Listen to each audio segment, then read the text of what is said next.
Hello everyone, मैं वरुण जोशी आप लोगों को स्वागत करता हूं हमारे चैनल कैफे इंग्लिश में। तो अभी लास्ट सेशन जो हमारा था उसमें कुछ क्वेश्चंस थे बेस्ड ऑन टेंसेस, वो हमने वो सेशन मैंने कंडक्ट किया था जिसमें कुछ इंपॉर्टेंट क्वेश्चंस मैंने आप लोगों के सामने रखे थे। और ठीक है, और क्या लॉजिक उन क्वेश्चंस के पीछे था, उनको सॉल्व करने के पीछे था, वो मैंने आप लोगों को बताया था, है ना।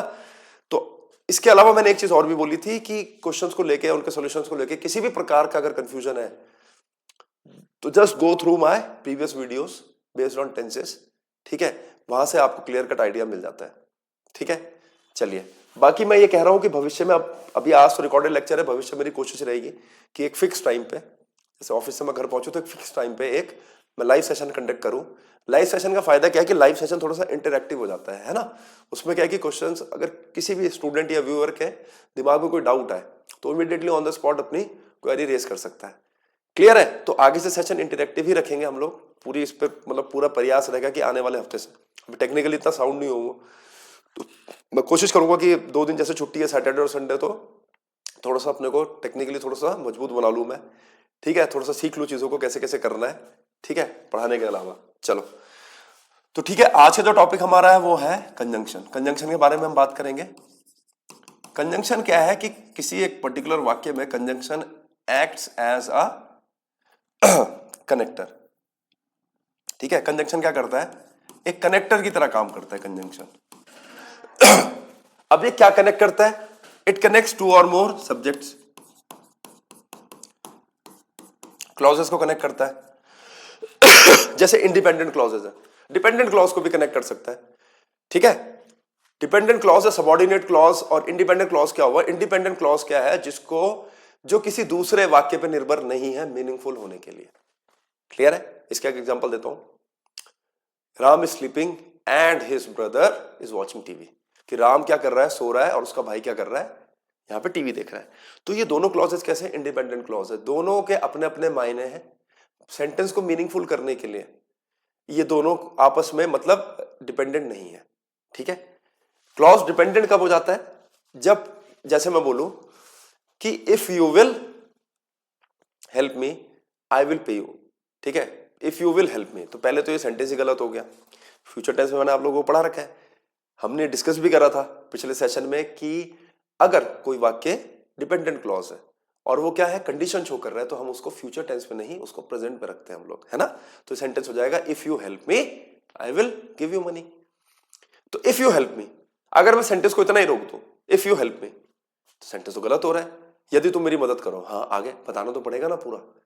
तो ये सेंटेंस क्या है, अब पूरा कब होगा, मीनिंगफुल कब होगा, जब मैं इसमें मेन क्लॉज लिखूंगा कि I will give you money. Clear है, ये चीज आपको समझनी है। उसी तरीके से जो मैंने पहला वाक्य बोला था, Ram is sleeping and his brother is watching TV, तो राम इज स्लीपिंग मैंने बोल दिया, हाँ ठीक है, राम सो रहा है, अपना इंडिपेंडेंट एक्शन कर रहा है। His brother is watching TV, हाँ ठीक है, दोनों इंडिपेंडेंट एक्शन कर रहे हैं। ठीक है ना, ये चीज है। तो बाकी डिटेल में मैं बताऊंगा अभी आपको, अभी मेन क्रक्स जानना जरूरी है हमें ना। ठीक है, कि क्या क्या टाइप्स एसोसिएटेड है कंजंक्शन पे। अच्छा, कंजंक्शन क्या है, पर्सनली मैं बता रहा हूं आपको कि मैं जैसे कंजंक्शन पढ़ाया, पढ़ने में और पढ़ाने में बहुत सही लगता है, इजी भी लगता है कि ठीक है सेंटेंस पढ़ के बस आइडिया एक ठीक है जनरेट करना माइंड में कि कौन सा कंजंक्शन यहाँ पे सुटेबल है। बट क्या है कि कई बार मैंने एक चीज देखी कि कंजंक्शन तो काफी कुछ एग्जाम्स में बहुत इक्के दुक्के सवाल बहुत ट्रिकी और बहुत अच्छे लेवल के आए। ठीक है, तो चलो उन पर बात करेंगे। ऑब्वियसली बात है, जैसे हम ये सारे टाइप्स कंजंक्शन में बेस्ड डिस्कस कर लेंगे, उसके बाद वाला जो सेशन होगा, आपको पता ही है कि क्वेश्चन आंसर्स वाला सेशन होगा, मैं एक्सरसाइजें भी सॉल्व करवाऊंगा आप लोगों को। ठीक है, लुसेंट वगैरह की जो हम पहले भी करवाते आए हैं अपने ऑफलाइन बैचेस में। ठीक है, मैं वो भी सॉल्व करवाऊंगा जिससे आपको क्लियर कट आइडिया लग जाए, जिससे आप जो पढ़ने वाले हैं पता तो चले कि उसका क्या वैल्यू है। ठीक है, चलो। अब देखो, कंजंक्शन पढ़े तो सबसे पहले टाइप्स को जानना बहुत जरूरी है। जरूरी क्या है, देखो सबसे पहले है कोऑर्डिनेटिंग कंजंक्शंस। बस आपस में क्या है, तालमेल बैठाने के लिए है, बाकी आपस में डिपेंडेंट नहीं होता इसमें। ठीक है, देखो अब इसका जो शॉर्टकट है वो ये है, कोऑर्डिनेटिंग कंजंक्शंस में कौन कौन से कंजंक्शंस को कैटेगराइज किया जा सकता है, वो ये है फैन बॉयज। ठीक है, बहुत कॉमन है ये, बहुत कॉमन की टर्म है ये कोऑर्डिनेटिंग कंजंक्शंस को समझने के लिए, ठीक है, याद रखने के लिए। फैन बॉयज, जहां पे एफ स्टैंड्स फॉर, ठीक है, ए एंड, ये हो गया नॉर, ठीक है, ये हो गया बट, ये हो गया और, ये हो गया येट, है ना, और ये हो गया सो। ठीक है, ये है तो कोऑर्डिनेटिंग कंजंक्शंस। क्लियर है, ये चीज आपको समझनी है इसमें। ठीक है, ये चीज आपको समझनी है। तो फॉर हो गया, एंड हो गया, नॉर हो गया, बट हो गया, और हो गया, यट हो गया, सो हो गया। अब है क्या, देखो एक इंडिविजुअल यूज जानने की कोशिश करते हैं इन सब की। टाइप से तो आ ही जाएंगे, है ना, बट क्या हमें ये तो पता रहे कि हम कैसे यूज कर रहे हैं। देखो फॉर बेसिकली हम लोग क्या करते हैं, देखो हमने फॉर का इस्तेमाल कहां पढ़ा था, ठीक है, हमने फॉर का इस्तेमाल ऐसे प्रेपोजिशन पढ़ा था। अब तुम कहोगे फॉर प्रेपोजिशन और यहां तुम कंजंक्शन बता रहे हो, कर क्या रहे हो ये? बता देता हूं, देखो सिंस और फॉर जो है कंजंक्शन के तौर पे भी काम करेंगे, प्रेपोजिशन के तौर पे भी काम करेंगे। सिंस और फॉर प्रोपोजिशन के टाइम पे तब काम करेंगे जब वो कोई टाइम पीरियड या कोई टाइम रिलेटेड इंफॉर्मेशन प्रोवाइड कर रहे हो, जैसे कि टेंसेस में हमने देखा था, सिंस लास्ट ईयर, है ना, for many years, since independence, ठीक है, for a long period of time. ये चीज आपको समझनी है। अब क्या है कि जब सिंस और फॉर किसी कंजंक्शन पे मतलब किसी वाक्य पे कनेक्टेड होंगे तो वहां पे हम लोग समझ रहे हो, जब टाइम रिलेटेड इंफॉर्मेशन दे रहे हो तो सिंस और फॉर क्या है, आपका क्या काम कर रहे हैं, वो प्रेपोजिशन का काम कर रहे हैं। बट जब वो कोई रीजन साइड कर रहे हैं, है ना, कोई रीजन साइड कर रहे हैं किसी चीज का, तब वो फॉर और सिंस क्या करेंगे, आपका कंजंक्शन के तौर पे काम करेंगे। ये मैं समझाऊंगा आराम से धीरे धीरे करके, कोई दिक्कत नहीं अभी। क्लियर है, सेटअप अपना कोई इशू नहीं है, धीरे धीरे करके जब एक पेस पकड़ेंगे तो ऐसे स्पेशल सेशंस के माध्यम से मैं आप लोगों तक ये लीक से ऑफ मतलब लीक से अलग हटके जानकारी में प्रोवाइड करूंगा। ये नहीं कि बस सिंस और फॉर तो वहां बताया था, सिंस लास्ट ईयर, ये आप कह रहे हो फॉर यहाँ पे सेंटेंस भी कनेक्ट करेगा, ऐसे कैसे, कोई दिक्कत नहीं है, पढ़ेंगे समझेंगे आराम से हो जाएगा सब। ठीक है, देखो तो फॉर क्या है, एडिशनल रीजन, कोई वीक रीजन साइड करने के लिए, एडिशनल रीजन साइड करने के लिए हम लोग फॉर का इस्तेमाल कर लेते हैं। सिंस का भी इस्तेमाल कर लेते हैं। सिंस का कैसे इस्तेमाल कर सकते हैं, जैसे since you are late you will be fined. तो सिंस का इस्तेमाल हम कब करते हैं, व्हेन रीजन इज नोन। आप स्कूल के लिए लेट हुए, ठीक है, गेट क्लोज हो गया स्कूल का, पीटीआई सर आए, उन्होंने कहा अपनी अपनी डायरी निकालो, उसमें नोट लगाएंगे, कल आना, पेरेंट्स से साइन करवाना और 20 रुपए जमा करना। ठीक है, तो वो क्या है, वो सीधा बोलेंगे since you are late you will be fined. पता है आप लेट हो इसलिए यू विल बी फाइंड। आपको भी पता है कि स्कूल का ये पॉलिसी है, प्रोविजन है स्कूल में, if you are late you will be fined. Clear है, तो ये चीज ठीक है। फॉर क्या है, कोई वीक रीजन साइड करने के लिए, कोई एडिशनल रीजन साइड करने के लिए हम लोग क्या कर लेते हैं, फॉर का इस्तेमाल कर लेते हैं। ठीक है ना, ये चीज आपको ध्यान में, जैसे जब मैं बोलूं the driver stopped the bus for the passengers were hungry.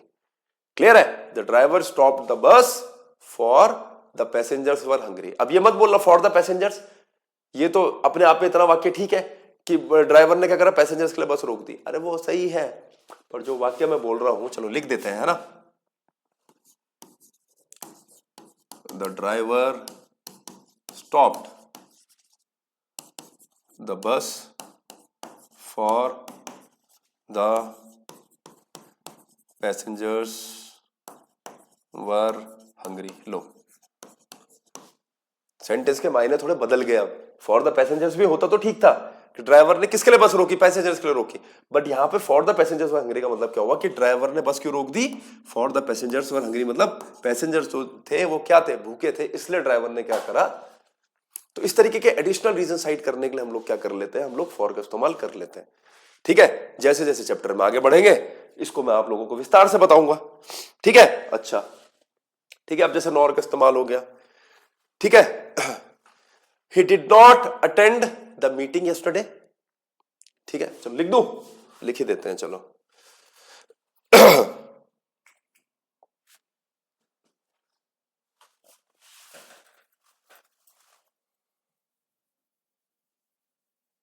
ठीक है, देखते रहना, अभी यूज पे बात करेंगे, आज यूज पे ही, इनके यूज पे बात करेंगे।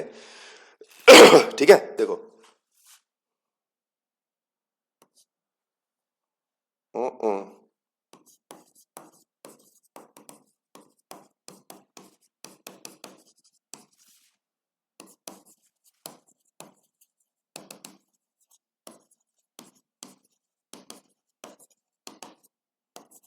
ये लो,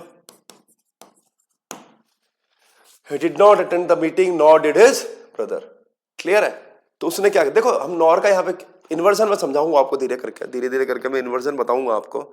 क्लियर है, ये चीज आपको समझनी है। ठीक है, अभी क्या है यहाँ पे कि नॉर जो है कोऑर्डिनेटिंग कंजंक्शन के तौर पे काम कर रहा, को रिलेटिव कंजंक्शन के तौर पे भी काम करता है, थोड़ी देर में बताऊंगा, अभी फिलहाल इस पे बात करते हैं, ठीक है। इन्वर्जन बाद में समझाऊंगा जब एडवर्ब के बारे में बात करेंगे, फिलहाल इतना देखो, ही did not attend the meeting nor did his brother. होता क्या है कि आपने कोई नेगेटिव एक्शन करा and the same action was repeated by somebody else, तो पूरा एंड से लिखने की जगह आप क्या कर सकते हो, नॉर लिखो और आगे वाले सेंटेंस को क्या करो, इन्वर्ट कर दो, सब्जेक्ट और हेल्पिंग वर्ब के माध्यम से इन्वर्ट कर दो, हेल्पिंग वर्ब से पर। क्लियर है, यहां पे ये नहीं आएगा ही did not attend the meeting nor attended, नहीं, मैंने क्या करा, सेम एक्शन रिपीट था, ठीक है। देखो इस वाक्य को मैं अगर थोड़ा सा एक्सप्लेनेटरी वे में लिखता तो क्या होता है, he did not attend the meeting and his brother also did the same, या and his brother also did not attend the meeting. मैंने क्या करा, उस चीज को कंसाइज कर दिया, थोड़ा सा नेगेटिव एक्शन था और मुझे पता है दूसरे वाले बंदे ने भी सेम नेगेटिव एक्शन करा, नॉर लगाया, इन्वर्ट करा हेल्पिंग वर्ब को और सब्जेक्ट को और लिख दिया अपना वाक्य। इसको मैं एडवर्ब में थोड़ा सा और सलीके से बताऊंगा। अब एडवर्ब शुरू करूंगा, यहां तक पहुंचने के लिए तो चीजें क्या हो जाएंगी, थोड़ा मिक्स हो जाएंगे, ठीक है, ये चीज समझनी है आपको। बट बहुत सिंपल है, ठीक है। बट क्या है, कॉन्ट्रडिक्टरी वे में काम करता है। कैसे काम करता है, कॉन्ट्रडिक्टरी वे में काम करता है बट। बट कैसे काम करता है, कॉन्ट्रडिक्टरी वे में काम करता है।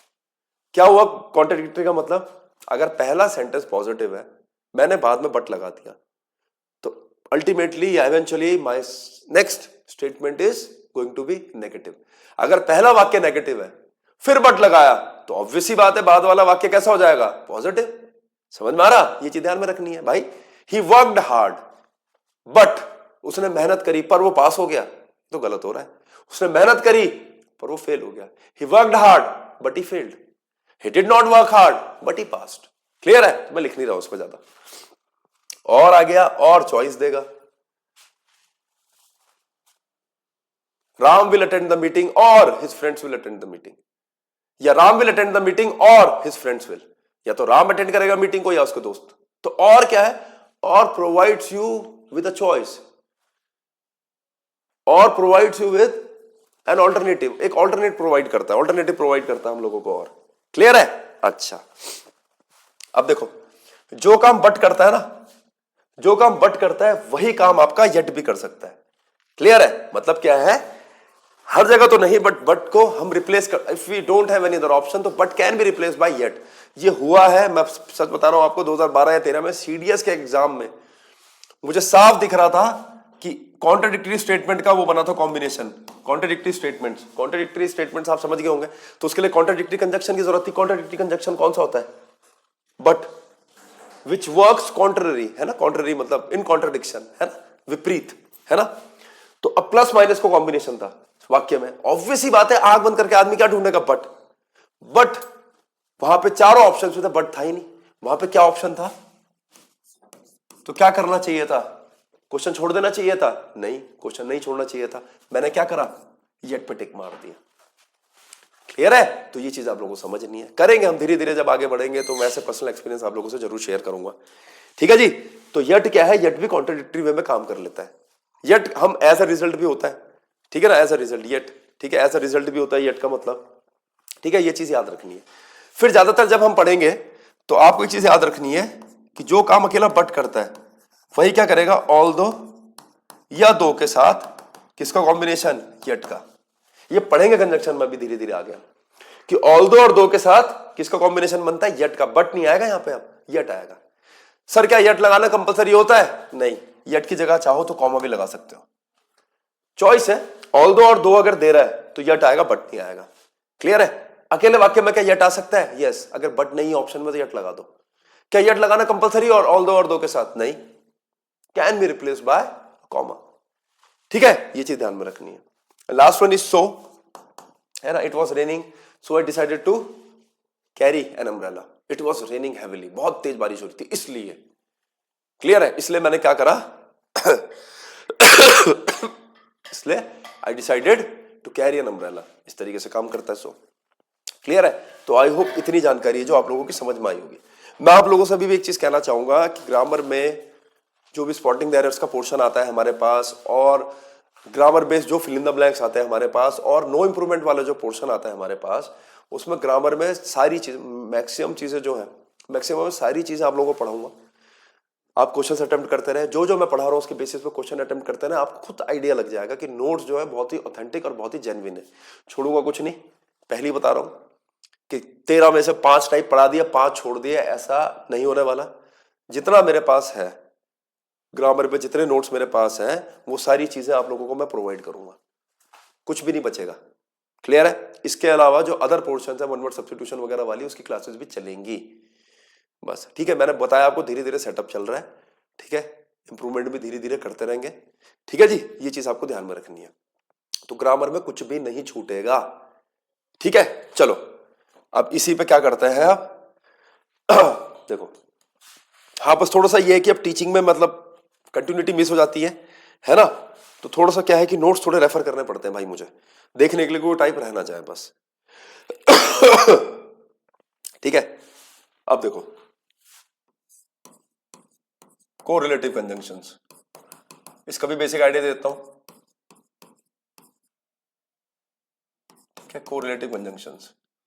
अब देखो कोरिलेटिव, ये मेरे को अगर ध्यान है तो शायद हम लोगों ने कोरिलेटिव कंजंक्शंस पे बेस्ड क्वेश्चन हमने करे हैं शायद सब्जेक्ट और एग्रीमेंट में, नहीं करे तो अभी देख लेंगे, कोई बात नहीं। क्लियर है? ये चीज आपको समझनी है,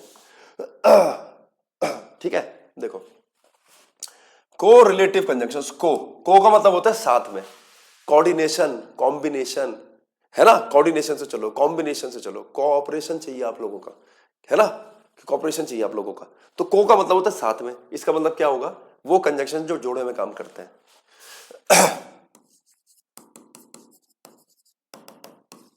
आइदर के साथ और का कॉम्बिनेशन, नाइदर के साथ नॉर का कॉम्बिनेशन,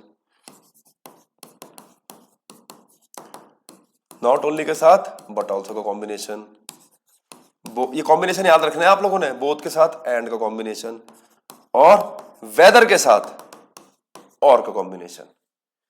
क्लियर है? डायरेक्ट इनडायरेक्ट नरेशन में इंटेरोगेटिव वाला जो सेगमेंट था, इंटेरोगेटिव वाला, है ना, ठीक है, जहां पे इंटेरोगेटिव सेंटेंस कौन सा था, हेल्पिंग वर्ब वाला नहीं, WH वर्ड्स वाला, है ना, वाई वेयर व्हेन वाला। तो जब उसको हम इनडायरेक्ट नरेशन में चेंज करते हैं तो WH वर्ड को कौन रिप्लेस करता है, इफ और वेदर।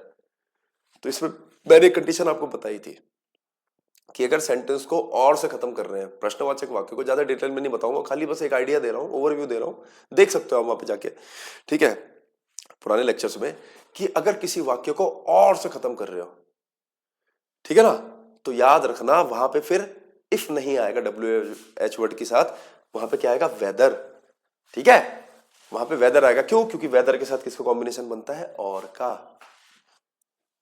क्लियर है? ये चीज आपको ध्यान में रखनी है। चलो आगे बढ़ते इसी बात पे। सॉरी, WH वर्ड मैंने मिक्स कर दी चीजें, हेल्पिंग वर्ब के तौर पे, जब प्रश्नवाचक वाक्य हेल्पिंग वर्ब से बनेगा, सॉरी करेक्शन है इसमें, कि डिड यू हेल्प हिम और नॉट, ठीक है ना, तो डिड यू हेल्प हिम और नॉट, तो यहां पे जब मैं इफ या वेदर, अब और लग गया तो मैं यहां वेदर से वाक्य बनाऊंगा। अगर मैं बोलूं डिड यू हेल्प हिम, तो फिर क्या है, जब इसको इनडायरेक्ट नरेशन में बदलेंगे डिड यू हेल्प हिम को, तो इफ और वेदर दोनों में से कुछ भी आ जाएगा, ठीक है। देखना थोड़ा मिक्स कर दिया मैंने चीजों को, चलो कोई नहीं, अब आ जाएगा रिदम धीरे धीरे वापस। तो कोरिलेटिव कंजंक्शंस ही हो गया, आइदर के साथ और का कॉम्बिनेशन, नाइदर के साथ नॉर का, नॉर कोऑर्डिनेटिव कंजंक्शन के तौर पे भी काम कर रहा था, अभी एग्जांपल भी दिखा था। अब तुम बोलोगे यहां पे फिर कोरिलेटिव कंजंक्शन के तौर पे कैसे काम करेंगे, ये सब कुछ मत करो यार, इधर भी एक सब्जेक्ट सब्स्टिट्यूट कर दो इनके बाद, और इनके बाद भी एक सब्जेक्ट सब्स्टिट्यूट कर दो, हो गया, ठीक है। वहां पे क्या था, नॉर में उधर वाले वाक्य में कोऑर्डिनेटिंग कंजंक्शंस में नॉर को मैंने सब्जेक्ट नहीं कनेक्ट करने के लिए यूज कर रहा था, वहां पे मैंने नॉर का इस्तेमाल कर रहा था क्या करने के लिए, क्लॉज को कनेक्ट करने के लिए, है ना, जो नॉर वाला एग्जांपल मैंने दिया था, तो वहां पे मैंने क्लॉज को कनेक्ट करने के लिए उसका यूज कर रहा था। इधर यहां पे ये कंडीशन नहीं है, आइदर राम और हिज फैमिली मेंबर्स और हिज पेरेंट्स, समझ में आ रहा, neither Ram nor his parents, not only Ram but also his parents, both Ram and his parents, whether Ram और हिज पेरेंट्स, बस सिंपल, सब्स्टिट्यूट कर दो। जरूरी नहीं कि आइदर के बाद अगर सिंगुलर है तो, जैसे मैंने बोला आइदर राम और, तो यहां पे आइदर राम और श्याम भी हो सकता है, neither Ram nor Shyam, whether Ram or Shyam, not only Ram but also Shyam, both Ram and Shyam. Clear है? ये चीज ध्यान में रखनी है आप लोगों को। इसमें क्या करते हैं हम लोग, नियरेस्ट सब्जेक्ट को देखते हैं वर्ब सब्स्टिट्यूट करने के लिए। किसको देखते हैं, नियरेस्ट सब्जेक्ट, मतलब और के बाद कौन सा सब्जेक्ट है, जब सेंटेंस आपका इंटेरोगेटिव नहीं है तो, ठीक है। नाइदर नॉर के साथ भी क्या होगा, same thing, not only but also के साथ भी सेम थिंग, बाद वाला सब्जेक्ट को हम प्रेफरेंस देंगे। बोथ और एंड में तो आपको पता ही है क्या होने वाला है, वर्ब प्लूरल ही रहने वाली है। बोथ के साथ मतलब क्या है, दोनों सब्जेक्ट को आप इंक्लूड कर रहे हो, अलग अलग सब्जेक्ट को इंक्लूड करके लिख रहे हो वाक्य को। इसका मतलब दो सब्जेक्ट को लिख रहे हो अगर तो प्लूरल हो जाएगा, तो वर्ब जो होगी वो भी कैसी होगी, प्लूरल होगी। वेदर और में, ठीक है ना, वेदर और में सब्जेक्ट सिलेक्शन वाली बात नहीं होती है, ठीक है। पर चलो ठीक है, सब्जेक्ट सिलेक्शन वाली बात भी होगी अगर वेदर राम और हिज फ्रेंड्स, तो हम क्या करेंगे, बाद वाले सब्जेक्ट को प्रेफरेंस देंगे। और के साथ भी यही होता है इंडिविजुअली, और जो है हमारा फैन बॉय कोऑर्डिनेटिंग कंजंक्शन में, और में भी क्या करते हैं हम लोग, बाद वाले सब्जेक्ट को अपनी प्रेफरेंस देते हैं। ये चीज आपको ध्यान में रखनी है इसमें, ठीक है। तो ये बेसिक चीजें मैंने आप लोगों को वैसे भी बता रखी है, ठीक है जी, ये चीज आपको ध्यान में रखनी है। देखो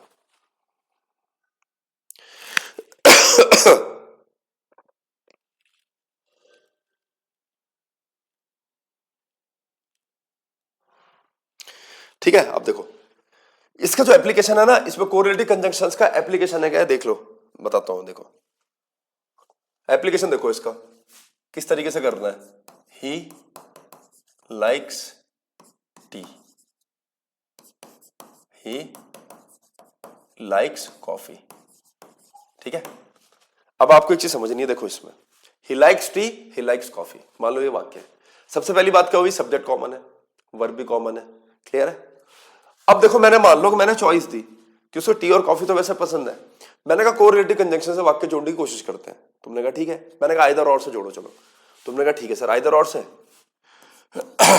ही either likes T or coffee, मैंने कहा ठीक है। तुमने कहा सर लो बना दिया वाक्य हमने, मैंने कहा ठीक है। ये चीजें वैसे मैं पढ़ाता हूँ आगे, कोई टाइप आएगा इससे रिलेटेड देखेंगे, पर फिलहाल मैं बता रहा हूं अभी, ठीक है। He likes T, he likes coffee, मैंने लिख दिया ही आइदर लाइक्स टी, तुमने कहा लो आइदर के साथ मैंने चेक करा, आइदर के साथ और का कॉम्बिनेशन है, पर क्या ग्रामेटिकल एस्पेक्ट से क्या ये वाक्य अभी भी सही है, क्या ये पूरा पूरा बिल्कुल सही है या नहीं। तो आपको चीज समझनी है, जब आपके पास सब्जेक्ट कॉमन हो, जब आपके पास वर्ब कॉमन हो, तो आपको क्या करना है कि कोरिलेटिव कंजंक्शंस का के साथ जो यूज हुआ सब्जेक्ट है उसका डिस्टेंस भी चेक करना है आपको, क्लियर है। मतलब कंजंक्शन का जो पेयर है वो किस किस का है, आइदर का और का, है ना। दो सब्जेक्ट को कनेक्ट कर रहे हैं हम लोग, सब्जेक्ट नंबर 1 क्या है, टी, सब्जेक्ट नंबर 2 क्या है, कॉफी। ऑब्वियसली बात है, मैंने कहा ये फर्स्ट स्टेटमेंट है तो ये फर्स्ट वो हो गया, ठीक है। ठीक है, सब्जेक्ट बोल रहा हूं यहां पे मैं, वैसे यहां पे ऑब्जेक्ट है, पर मैं नॉर्मली जैसे टी और कॉफी को एक सब्जेक्ट मतलब विषय के तौर पे मान के बोल रहा हूं मैं, ठीक है। तो अब आपको एक चीज समझनी है, देखो ही either likes T or coffee में आपको एक चीज समझनी है कि यहां और जो है दूसरा जो जोड़ा है इसके आइदर के साथ वाला, उसके इमीडिएटली बाद हमने क्या कर रखा है, सब्जेक्ट टू का इस्तेमाल कर रखा है, क्लियर है। इसका मतलब क्या हुआ, यहां पे जो आइदर की पोजीशन है वो गलत है, और वो आइदर जो है वो should come before this tea. लो अब तुम्हारा वाक्य हो गया he likes either tea or coffee, बस ये है इसका एप्लीकेशन। सबसे पहले ये देखना है सही पेयर का इस्तेमाल हुआ है या नहीं, कहीं आइदर के साथ नॉर तो नहीं चल रहा, ठीक है। नॉट ओनली के साथ नॉर लगा दिया, फिर सोचा नाइदर के साथ नॉर, नाइदर मतलब नेगेटिव, नेगेटिव के साथ नॉर लगा दिया, नॉट ओनली का मतलब भी तो नेगेटिव है, नॉट ओनली के साथ भी नॉर लगा देते हैं। पहले पेयर चेक करना है, पेयर चेक करने के बाद क्या करना है, ये देखना है कि क्या ग्रामेटिकल एस्पेक्ट से सेंटेंस ठीक है या नहीं है। वो कैसे पता चलेगा, कॉम्बिनेशन के हिसाब से देख लो सब्जेक्ट से दूरी कितनी है, जिस बारे में जिस चीज को कनेक्ट कर रहे हो, तो क्लियर है, ये चीज आपको समझनी है, ठीक है। अब देखो जैसे ये he likes T or coffee में एक एग्जांपल और बन जाता, ही लाइक्स, ठीक है, सब्जेक्ट कॉमन है, वर्ब कॉमन है, लगाओ बोथ, ये लो he likes both tea and coffee, both के साथ एंड लग गया। तो ये चीज समझनी है आपको, ठीक है। तो कोरिलेटिव कंजंक्शंस में हमें देखना है कि एग्जैक्ट पेयर का इस्तेमाल किया गया है या नहीं किया गया, ये चीज आपको ध्यान में रखनी है इसमें, ठीक है जी। चलो एक नाइदर वाला एग्जांपल भी हो जाए यार।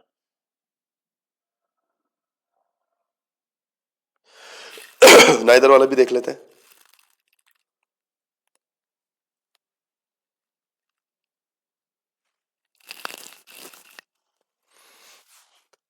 He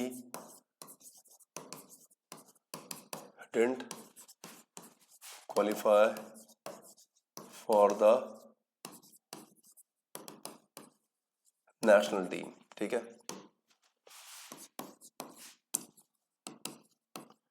he didn't qualify for the state team। ठीक है, एक एग्जांपल देखो, ये वाला सिंपल सा है। he didn't qualify for the national team, he didn't qualify for the state team। अब ये चीज तो समझ में आ गई कि बंदा जो था पहले झटका खाया नेशनल में, दूसरा झटका क्या खाया, नेशनल टीम से तो गया गया, स्टेट टीम में भी वो सिलेक्शन प्राप्त नहीं कर पाया। ठीक है, अब देखो, अब मैंने तुम्हें बोला नाइदर और नॉर से शुरू करना है वाक्य को। देखो दो संभावनाएं बता रहा हूं, ही। अब मैंने बोला नाइदर से शुरुआत करनी है वाक्य की, तो अब नाइदर से शुरुआत करनी है तो ऐसा मत लिख देना कि ही नाइदर डिडंट क्वालिफाई, और आगे लिख दिया for the state team nor. ठीक है, आपको चीज समझनी है कि नाइदर अपने आप में कैसा वाक्य है, एक नेगेटिव वाक्य है। ठीक है, जब ये नाइदर अपने आप में नेगेटिव वाक्य है तो क्या यहां पे डिडंट लगाना जरूरी है? बिल्कुल नहीं, अननेसेसरी है। हमारे पास इंग्लिश में एक टर्म होता है सुपरफ्लुअस या रिडंडेंसी। सुपरफ्लुअस का मतलब क्या हुआ? सुपरफ्लुअस का मतलब क्या हुआ कि अत्यधिक एक्सप्रेस करने के चक्कर में, है ना।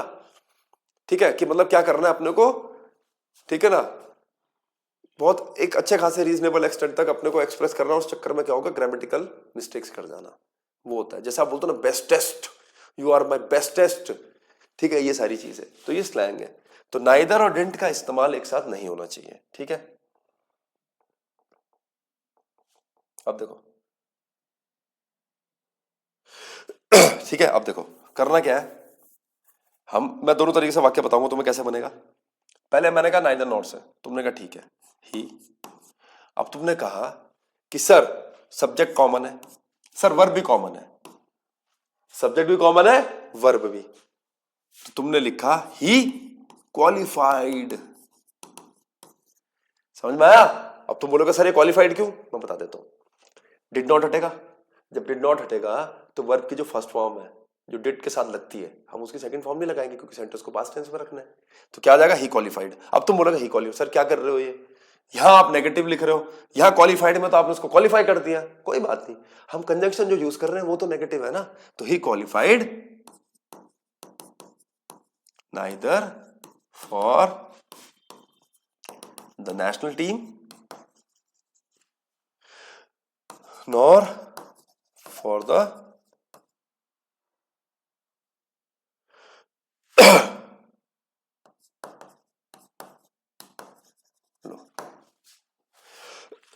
ये चीज आपको ध्यान में रखनी है। तो he qualified neither for the national team nor for the state team. Clear है? बेसिक सा एग्जांपल था, ध्यान में रखना है। ठीक है, पहली बता रहा हूं, ये नहीं कि ही डिडंट, ये क्वालिफाइड क्यों हुआ, ये क्वालिफाइड इसलिए हुआ क्योंकि नाइदर और डिड का कॉम्बिनेशन ही नहीं बनता आपस में, दोनों नेगेटिव है। ठीक है, अच्छा, अब तुमने कहा कि चलो ठीक है, हमने ये बात आपकी मान ली कि आपने यहां डिड नॉट हटाया और आपने इसको क्वालिफाइड कर दिया, वेल अंडरस्टूड। अब आप इसको ऐसा करो कि डिडंट से ही वाक्य बना के दिखा दो हमें नहीं लिखना क्वालिफाइड, हमें सेंटेंस को नेगेटिव ही रखना है, बन जाएगा, कोई दिक्कत नहीं है। देखो, ठीक है, नेक्स्ट कर देते हैं, चलो नेक्स्ट में देखो,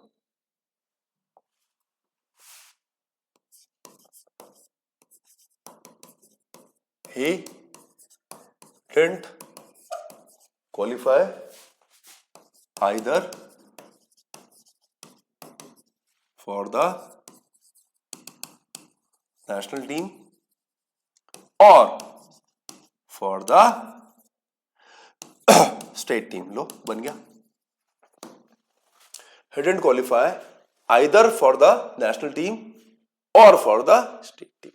सिंपल है भाई, एक सिंपल सी चीज है। देखो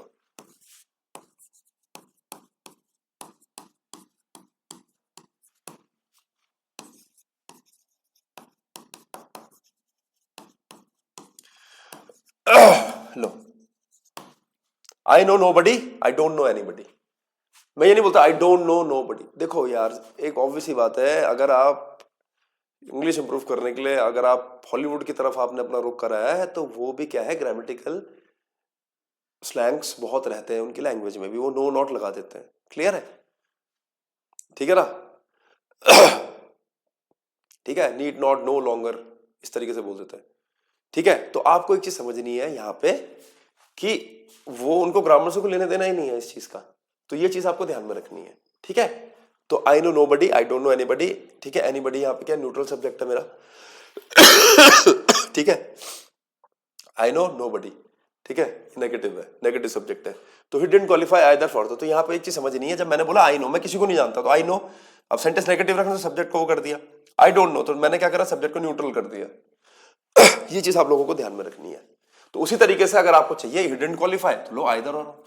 अब ये कर क्या सकता है, देखो ये क्या करेगा, ऐसा भी कर सकता है एग्जाम में कि ये वाला स्टेटमेंट दे देगा आपको, he didn't qualify either for the national team और फॉर द स्टेट टीम, ठीक है। और फिर पूछेगा कि 4 ऑप्शन दिए रहेंगे कि बताओ इनमें से बिना मीनिंग चेंज किए सेम एग्जैक्ट मीनिंग कौन सा वाक्य कन्वे कर रहा है, ठीक है ना।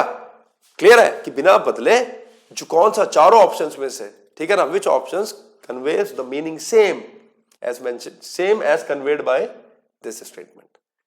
क्लियर है, ये चीज आपको समझनी है। तो वहां पे आप चूज करोगे, फिर वो सेंटेंस ऐसे भी लिख सकता है नाइदर और नॉर से, और फिर लिखेगा ये डिडंट। तो बहुत सिंपल है, कोई दिक्कत नहीं। ये चीज आपको समझनी है। क्लियर है, चलो जी आगे बढ़ के देखते हैं इसमें और क्या है हमारे पास।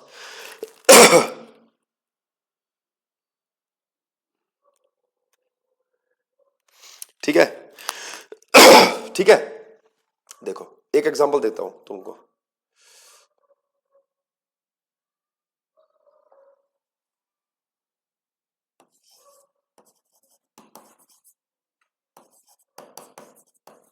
ठीक है, 2-3 मल्टीपल, ये लास्ट एग्जांपल है आज के सेशन का।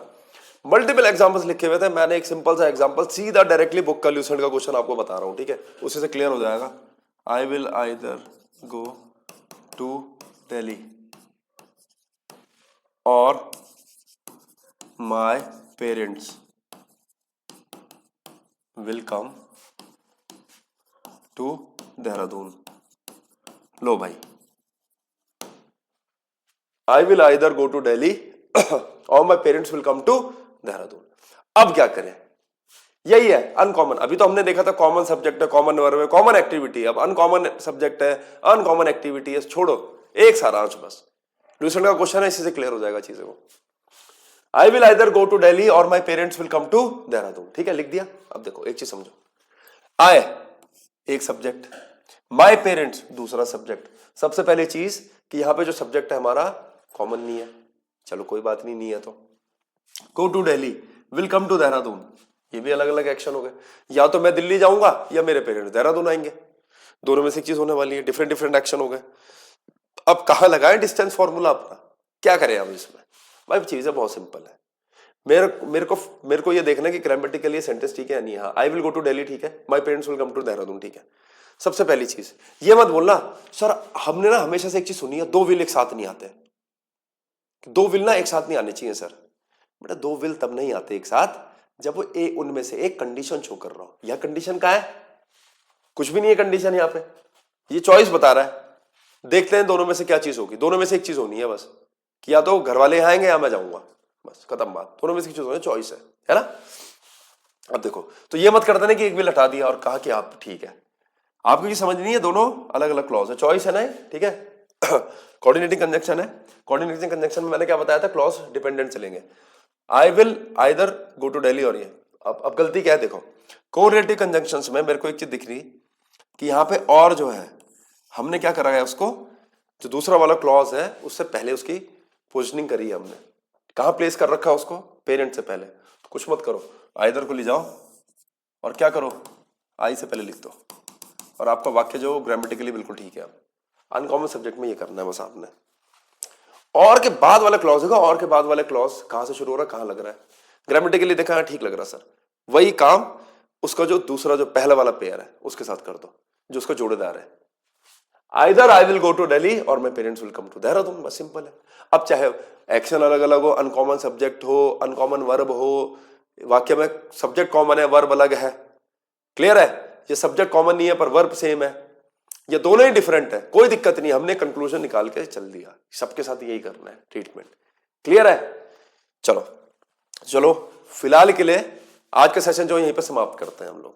थोड़ा सा आइडिया दिया है, अगले सेशन में क्या होगा कि मैं अब टाइप्स हम कंजंक्शन के डिस्कस करेंगे यहाँ से, जिन पे बेस्ड क्वेश्चंस हम लोगों को एग्जाम में देखने को मिलते हैं। तो क्या आज का सेशन फ्रूटफुल था? हाँ था। क्यों? फैन वॉइस का बेसिक आइडिया तो दिया ना आप लोगों को कैसे यूज करते हैं।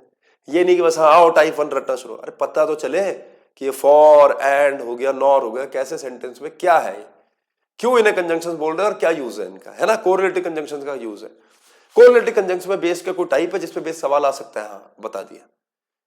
इसके अलावा जो था वो सब्जेक्ट एग्रीमेंट में बता रखा है, आइदर और नॉट ओनली बट ऑल्सो, और इनके साथ किस तरीके से वर्ब हम सब्स्टिट्यूट करते हैं जब हमारा सब्जेक्ट का जो नंबर है वो सेम ना हो, तो बता रखा है ये भी। क्लियर है? ठीक है जी, तो चलो ठीक है, फिर अब मिलेंगे जल्दी। अपने जल्दी का मतलब मोस्ट प्रोबेबली कल लाइव आने की कोशिश करूंगा शाम को फिर से, ठीक है। एक लाइव पे एक फिक्स टाइम रखूंगा मैं, ऐसे नहीं कभी कि अपना सेटअप है तो कभी मुंह उठा के चल दिए चलो जी कि बच्चा आ ही जाएगा। एक रेगुलर टाइम रखेंगे ताकि एक फिक्स ऑडियंस हम लोगों को मिले, ठीक है जी। तो अभी धीरे धीरे शुरू कर रहे हैं, बस आगे प्रोग्रेस करेंगे, आगे बढ़ेंगे, ठीक है। तो चलिए फिर, तो फिलहाल के लिए मेरी तरफ से नमस्कार आप लोगों को, जल्दी मिलेंगे हम अपने नए सेशन के साथ, कोशिश रहेगी लाइव आने की। धन्यवाद।